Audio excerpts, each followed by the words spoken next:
TheFagBreak by Stephen Lee Rees.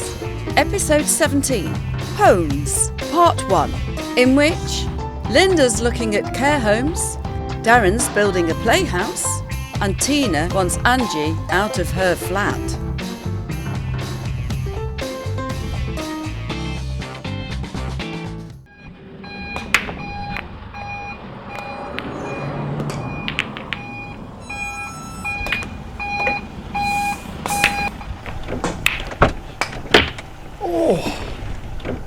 Now, Teddy boy, where have you been? I've been twiddling my thumbs for the best part of an hour. You have not. You've been playing pool on that knackered old table. Besides, my delivery schedule states 9:30. See? 9:30. The sheet proves it. So, as it's only 9:15, keep twiddling. See, I thought that said 8:30. I'd have been fine if I'd had my reading glasses on. Maggie the missus ushered me quickly out of my own home this morning, so I can't see a bloody thing. You're lucky to have a missus to live with. Oh, it's hard being a bachelor when you're living with your mother. You tend to do a lot of things together which prevent you from stepping out with someone. Right, well, you can step out and move those cages to the left. There's a good chap. Hey, John, you got any wood? I've got wood, Darren. I shouldn't go shouting that out, Teddy. Can I have it? I shouldn't go shouting that out either. You want my wood, Dad? Yes, please, if it's going spare. Well, you can't have it. Hey, what do you mean I can't have it? Because it's not going spare. I have it as a dining table. Well, thanks for nothing. If you had my dining table, Darren, I'd have nothing to eat off. I mean, I'd still have a plate, but it's not the same thing. Well, that was a waste of time. John, do you have any hard wood? No, mate. It's just the way I'm standing. Oh, no, I didn't mean that. There's wooden pallets in the warehouse. Are they doing anything? The Blitzkrieg pop. John, can't you just give me a straightforward answer? Maybe I can, maybe I can't. Why? What do you want them for? I was thinking of making a playhouse for Lil Subaru and Echo Echo. They're at that age where they want dens. Plus, I can get jiggy with Kaz if they're outside playing house. You can build me a home whilst you're at it, as I doubt Maggie's letting me in mine any time soon, and there'll be no jiggy for me. Why? What have you done? No, she just gave me a bloody fright. You see, before she goes to bed, she'll apply this thick gooey face mask. You know, to get rid of all her dead skin and pus from around her receptacles. So she's already looking like a nightmare in a negligee. Nice. Not forgetting she sprained both her arms from overdoing it on the edging shears I got her for her birthday. So now she has to have them wrapped up all day in woven body bandages. Cute. I turned round to kiss her good morning as I got up to go for a pre-breakfast dump. Only I flinched. I bolted out of bed at the sight of a husk of a body, submerged under a sea of elasticated juvie grips that are keeping her all together. One fart from her and she'll be bouncing around the bedroom like a bloody rubber ball. Ooh, how exciting. If I know Maggie, you are well and truly in the doghouse for that. You're telling me? She keeps trying out new beauty regimes, then wants reassurance when it all goes horribly wrong. I'm just no good at that type of stuff. I need some kind of notice. She's in her 60s and enjoyed many sun-kissed holidays off my wage. It's about time she got to grips with how crinkly she looks. What's wrong with how she looks? I've no idea. I've stopped paying attention. But I'll tell you this. If she's got her head plunged into a basket of dried apricots, that's it. She's camouflaged. I always thought she looked very attractive. Reminded me of my late grandmother. For God's sake, Teddy, don't go saying that to her face. She'll think I've put you up to it. Yeah.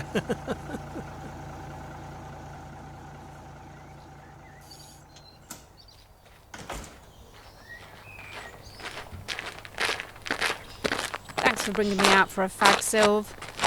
Oh, I'm not at my best today. Oh dear. How's your nan doing these days, Lynda? Last time I asked, I think you said the council was coming round to redo her porch step. Oh, they concreted it all right. Oh? The other day I told her that the council were concreting her porch step, so I locked the front door so she wouldn't go anywhere near it. Right. So she went round to the side door with milk bottles and a doormat in hand and placed them directly onto the fresh concrete porch step seconds after they'd gone. Oh dear. It hadn't finished setting. Oh. She then stood on the mat and her face turned to thunder as she cursed the council for making her a wonky porch step. Oh dear.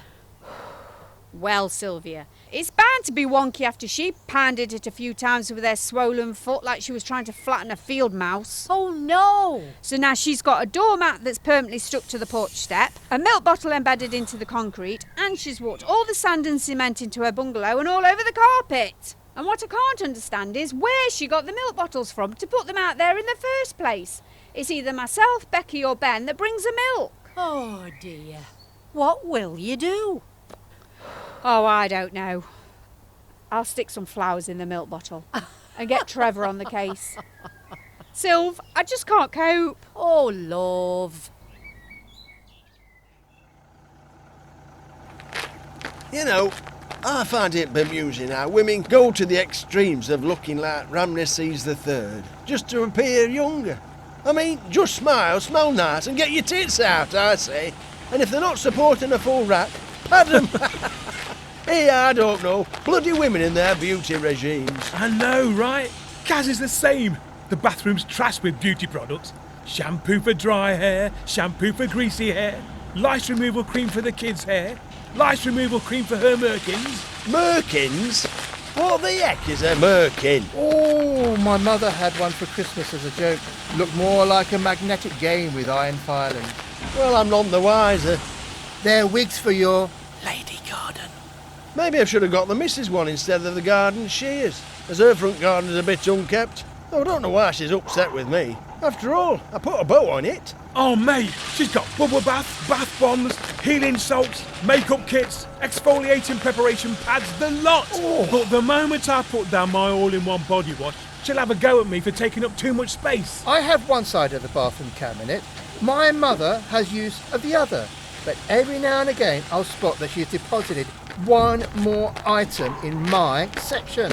Usually it's toothpaste. I think she's trying to say something. Yeah, see, we have to buy 2 lots. I like Colgate, Karen has Aquafresh. Oh, do you? We have Euthymol. Hot, spicy and burns your mouth out. My mother has left a new brand in my section. But it's charcoal, isn't it? That's become quite popular with our grandkids. No, this one's called Vagisil. Oh no, definitely not. So I'm using that. You don't want to put that there, Teddy. Oh, mate, no. Leaves a very nasty taste in the mouth, but it numbs your gums when you've got a bit of bleeding there. Don't explain. Let him figure it out. See, all these beauty treatments, are they really needed? Because Karen spends all her time in the bathroom when she could be in bed with me, getting jiggy. Oh, I know what you mean. I have the same issue with my mother. What? I play a game of backgammon with my mother before bed. It's something we've always done. That, and she'll read me a bedtime story. Last week we got through Ali Baba and the 40 Thieves. Oh, I know that one. I'm looking forward to next week as it's Voices in My Ear, the autobiography of Doris Stokes. Right. So what are you getting through this week like? The peculiar sex life of Adolf Hitler. Sex with one bollock. I don't know what to say to that one. Well, it's sex with one bollock. So far. You can see why I've got kids and you haven't. Oh, it's not for want of trying. So you have tried? Not so much. Not lately. Oh, not anymore. Have you tried at all, Teddy? No. So, you see, John, I am making an effort with the kids, hence the wooden pallets. I want to show Kaz that I'm dedicated to her and the kids, but she's the one spending all the time in the bathroom. Once I kiss the kids goodnight, it's as if she wants me out of her home. Maggie's the same. She goes through all that rigmarole at night to look young and beautiful for other people, but thinks it's perfectly acceptable to look like a corpse in the bed for her husband. And she's angry at me. I'm the one that has every right to be angry. I married a beautiful woman, not something out of The Walking Dead. Yeah, bloody women. They're all the same. Oh yeah, and what do you know about it? Have you got a missus yet, Teddy? Yeah. No. I'm thinking about it. There is someone that I quite like, but I'm working on it. It's difficult to make a move when you've got a 90-year-old mother in the next room with burning diarrhoea. Right. Now, Teddy, help me get this cage out this truck. Sylv, For a few weeks now. She's been getting worse. Go on, Chuck. She's been running baths and forgetting to turn the taps off, hiding apples in her bed socks, going to bed in the day and up all night. We've had to turn the gas off as she's been doing beans on toast on the hob and forgetting. Her neighbour Gladys called to say she could smell burning coming from the kitchen. Oh, dear. Becky wanted to get her grandmother a canary, All right. you know, as a warning sign that there's gas. But Trevor said even if we did get her a canary and it died due to the gas, we'd not be there to notice. I'm lucky I have Gladys I can count on. And even she's on speed dial now. Oh. Trevor said it's time she went into her home. Me nan, that is, not Gladys. I remember when Jeff's mother Sheila started going downhill. At first, she just walked places and forgot where she was. That's just like my nan. Gets a coat on, stands by the street sign waiting for the post bus, then walks back in 10 minutes later thinking she spent 2 hours in town. Sheila couldn't remember who her son was.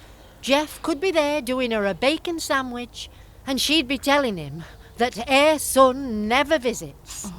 It breaks your heart, doesn't it? Oh, it does. She remembered me, though. Oh, yes. Called me the bitch that stole her son away from her 1 minute, and then the next, the adorable wife of a son who she thought of as a daughter she never had. Oh, Sylv. Well, Jeff and I had been divorced for years, but she kept asking about me, so I used to pop in and visit her when Jeff was working away. Oh, yes. Once I called in, and the smoke alarm was going off. The lifeline was calling out over the speaker. Aww. Sheila, are you okay? Mrs. Dixon, are you all right? Oh, well, all hell had broken loose. Oh, my. What on earth happened? The chip pan was on fire. Fat bubbling everywhere, and smoke was filling the room. Oh, and there she was, sat in the front room watching Bargain Hunt with a cup of tea in one hand and a pack of Bourbon biscuits in the other, perfectly oblivious as to what was happening around her. Oh, that's terrible. When did you realise she could do with more help? Well, a couple of months after that. Oh, it got too much for Jeff, as she needed more personal care. Well, she's in a nursing home now, bless her. She's comfortable enough, and we each see her when we can. Sylv, I'm scared to put my nan into a home. Oh, well, why are you scared? Well, it's like there's no turning back, is there? Once she's in, she's in. That's it. She'll not be coming out. Yeah. I'd feel like I'd lost her. Oh, I know, look.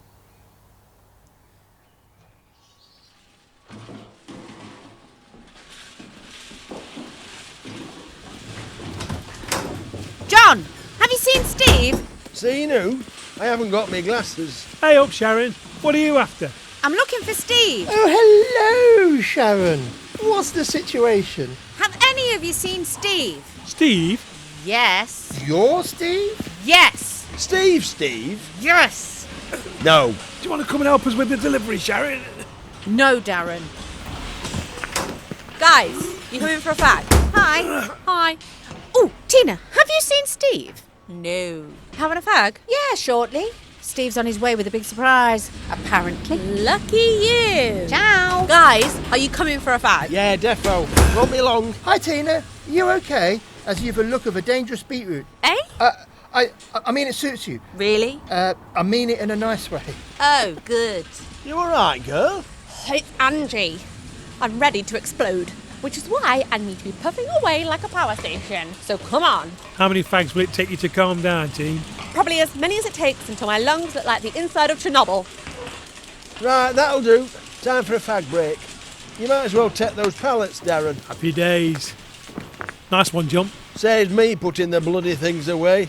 Come on. What does he want with the pallets? He's building a playhouse for the kids so he can have sex with Karen. Blimey.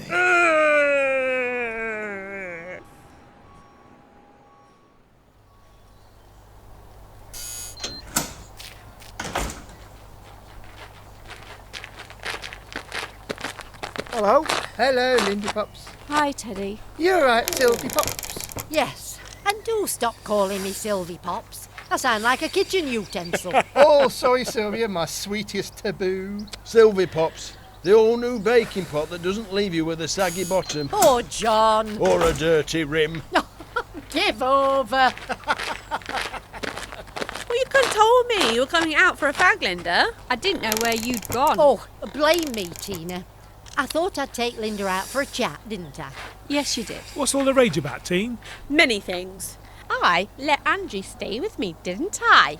As Robert ditched her. You're too soft, girl. Yeah, you're too soft, you are. I thought little Pam had Angie at hers. She did. But it got too much for little Pam, as Angie kept bragging about how great she was at being the assistant general manager and how she was obviously the right candidate for the job. Obviously. That's what she thinks. She had nowhere to go, since she rented out her place. I think you're very kind, Tina. Thanks. I enjoyed the feeling of pity for her. It gave me a real buzz. Bless. I take that back. I thought she'd be completely different. And isn't she? She's even worse. She's taken up the trumpet. The trumpet? The trumpet? She won't go anywhere without this damn trumpet. She plays depressing classical tunes and pines over him. It's pathetic. When I took her in, I was expecting movie nights and drinking wine, but oh no. Not her. When she's not blowing her trumpet, all she wants to do is sob relentlessly while scouring dating apps for a replacement boyfriend. Ugh. Oh, I say. Oh, for God's I sake. knew this would happen. She bumped in to this one guy and invited him back to cook him a Moroccan-style chicken. She had to detour to Lakeland just to buy a tagine. Well, she could have used a staff discount and shopped here. Silly cow. Oh, do you like tagine cuisine, Tina? I'm not bothered. However, for the duration of the evening, she insisted on calling him Robert, whilst he had to call her his little chickpea patty. A chickpea patty? Oh, she gets worse. Do you know anything about him? He sold insurance. I think he was called Abu Bakr. He couldn't understand a word she was saying. Just as well. She'd only bore him to death with her usual prattle. She probably showed him all the holiday pictures of her and Robert in Portugal and asked him to be more like Robert. You've got it. She did. All right. I couldn't live with Angie. I've heard too much about what she gets up to let her into my home. You haven't got a home. You're staying at Shaved Foot on Phil. Oh, have you moved back there? I'm in Sylvia's caravan now. Remember? Yes, he's with me. You'll catch your death in there. Why, Willie? It's mould-free now, John. Yay! Are you implying my caravan was mouldy? I gave it a deep clean the other day, so now I'm open for visitors. Bit like Sylvia. She's always open for visitors after a deep clean. Oh, I bet she is. Oi! Honestly. That's what Pauline says. She likes to be polished. Oh, bloody rude to me you are. Yeah, but you love it. I guess I do. She does. Hello? Go on, Tina. Anyway, back to me. The moment I said she could stay, my lounge was invaded by her potted palms and an 8-foot yucca. I've only got a one-bed flat. You should show me sometime. No. And now she's wormed away into my bedroom. Why is she in your bedroom? I offered the sofa, but she complained of backache, so I gave her the bed for the night. Now she's decided to stay in it. Oh dear. We were up all night as she had me rearrange the bedroom furniture as I've not feng shuied it enough. Oh heck. Does Angie know it's only temporary? I've certainly hinted that it's not permanent. That's for sure. I show her flats on the internet, but she just walks off in disgust, like I've shown her vomit videos on TikTok. It's been weeks. She's got to go. I need her to go. Help me out here, guys. How can I make her go? Lynda, does your nan want a lodger? She needs a full-time carer, not a part-time nut job. Maybe not then. Have you tried getting into bed with her? Oh, yes. I don't see how me getting into bed with my nan would give her the care she needs. No! I think they mean Angela. Well, thank God for that. But I still don't see how me getting into bed with Angela would help my nan. No! I think they mean Tina getting into bed with Angela. What the I'm hell? lost as to why myself now. Well, if you slide into her bed sheets, she'll think you're interested and she'll soon start looking for somewhere else to live. That's what happened to me when I broke up with Karen and had to stay on Phil's futon. So, Karen wasn't impressed when you slid into her bed sheets. If only that was true. Phil offered me his bed for the night due to my bad back. I mean, it was a great bed. I've never slept so well. It was very comfy. I didn't want to leave. And fair play to Phil for doing what he did. If he hadn't have had cold hands, it wouldn't have worked. What can I say? I'm a slow learner. Though I shouldn't have let it go on so long before I got out of the bed. So, what's the moral of the story here, Darren? Put the moves on Angie and she'll quickly run for the hills. Oh, I don't think so. I wouldn't know how to. Enough. Come around to the caravan and I'll train you up with some helpful tips. We'll watch some lesbian porn and do a run-through with Sylvia's pillows. Ugh, no, Darren. Stop it. Oh, yeah, and me. You're not having lesbian porn in my caravan, especially after the deep clean. Not now, please. We could watch it together, Darren. No, you're all right, mate. I won't have my caravan be turned into some kind of perverted cinema club, no matter how much of their own booze they bring. Shame that, Sylv. I was going to pop over with Maggie to watch some of your explicit home movies. Oh, give over. Look, pack it in. You and me in a cosy caravan, watching women scissor each other You're being Ooh, stupid. disgusting. to death. Ugh, Teddy. No. Oh, sorry, Miss Tina. Have I been naughty? Ugh. There's something else preventing you from stepping out with a real girl, Teddy. Watching porn with your bedridden mother. No. I don't watch that with my mother. I don't do everything with her. Honestly, John. Though she does have a bigger TV in her room for it than I do. Oh, yes. No. Can we please stop talking about getting into bed with other people? Oh, my sentiments exactly. I suppose I could try getting into bed with her. Who? Your mother? No, Tina. Me? I meant Angie. That'll freak her out. Oh, aye. And what are you going to do with Angie in bed, Teddy? Enough. Play backgammon and read of the hungry caterpillar like you do with your bedridden mother? Enough. I've come out here for a peaceful cigarette and I don't wish to hear any more of this idiotic talk of bed swapping and women scissoring in the night in Sylvia's caravan. That should scare her. Well, don't put it like that. If Pauline was to overhear, I'd be getting all sorts around me caravan. I wouldn't mind. I'd let them in. Aren't you seeing Karen, Darren? From a distance. No one's getting into bed with Angie. I just need to find her a new home. That's all. Hopefully today. Now, please. I've got a very important decision to make about my nan going into a care home.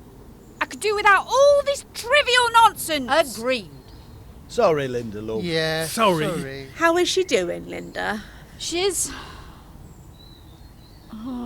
not really there. She's not doing so well, Oh. is she, Lynda? No. I can't give her any more care than I already do. And she needs a heck of a lot more. Oh, I'm sorry. What about carers going into her home? She's walking all night and she can't remember who I am anymore. Do you want a fag? Please. As I was saying to Sylv, if I put her in there, that's it. She's gone. It's true. Oh, John, don't start. I mean it. The moment I put my dad in a care home and I saw that door shut, it felt like I was putting the lid on his coffin myself. John! Oh, God. I was a wreck. Couldn't stop crying for days. I can imagine. Did you still get to see him? Oh yes, he perked up a bit. He had the company of my mother all throughout his life, like. And when she passed, he swiftly went downhill. The moment he got into that care home and met other people, it was like a new man. Oh, John, I've never heard this before. Was he well looked after, John? He was treated very well. Far better than I could have looked after him. He had 24-hour care, so I didn't have to worry. The staff did that for me. They were brilliant. I'll send you some details. You can have a look around. Oh. That's great, that, John. Yeah, How did you both feel? And was he happy about it? I can't lie to you. I felt relieved. I could go in and see him whenever I wanted to, but he bloody loved it. Oh. And I'm not surprised, because he perked up with all those scrumptious ladies washing him and patting him dry, Oh, he was in his element. Oh, John! I once thought of putting my mother in a care home. Oh, I'm Aw. sorry to hear that, Teddy. Oh, Teddy, what's wrong with her? Nothing, except explosive bowels. Ah, Teddy. You can't put your mother in a care home for simply having explosive bowels. Ugh. We're trying to support Lynda here. Oh, yeah. But if your mother needed it, Teddy, could you do it? I'd ruminate on it, but ultimately, you do what's best for them, not you. Well said, Teddy. Yes, well said. Thank you. Should we get a coffee, Lynda? No, it's all right. You finish your fag. I'll go in and phone Trevor. I've just texted the address of that care home, Lynda. Thank you, John. I'll come with you, Lynda. No doubt Sandra and Barry are bickering over his ornamental chia pets. Come on, let's go. So, what am I going to do about Angela? Oh, just pop her in a care home. Oh, what the heck's that? What the heck is that? It's a motorhome. Oh, thank God! Tell me that's for Angie to cart her away. Oh, who's this? The bloody Waltons? You all right, Steve? All right. Hi, Steve. Hi. Is Sharon about? Steve, what are you doing here and what is that? You know we were talking about trading in the Trudy? We only mentioned it at the weekend. Trudy. It's what Sharon called the Trident. Steve. Say hello to Big Bertha. No, Steve. I loved Trudy. Oh, now, Sharon, we discussed this. Bertha is a big 4-berth motorhome. Is that meant to be my big surprise? Yeah. Don't you like it? Take it back. Come on, let me open it up and we can have a look around it. No. It looks amazing. Sylvia will be well and truly jealous. You like it, Darren? Defo, mate. See, someone likes it. He only likes it because it's got a roof and there's plenty of space to have sex in it. Oh, I don't need a roof for that, Shaz. And guess who I passed on the way here? Pauline? No, guess again. Ta-da! Oh my God, it's Morticia Adams. Hello, kindred spirits. It's me, Angie. Oh, God. In this episode, you heard Phil Stanley as Darren, Mik Horvath as John, Mark Wilde as Teddy, Tracy Rollins as Lynda, Yvonne Taylor as Sylvia, Marie Stone as Sharon, Veronica Jones as Tina, Richard Platt as Steve, and Alex Wrampling as Angie. This has been a Marde Hen production.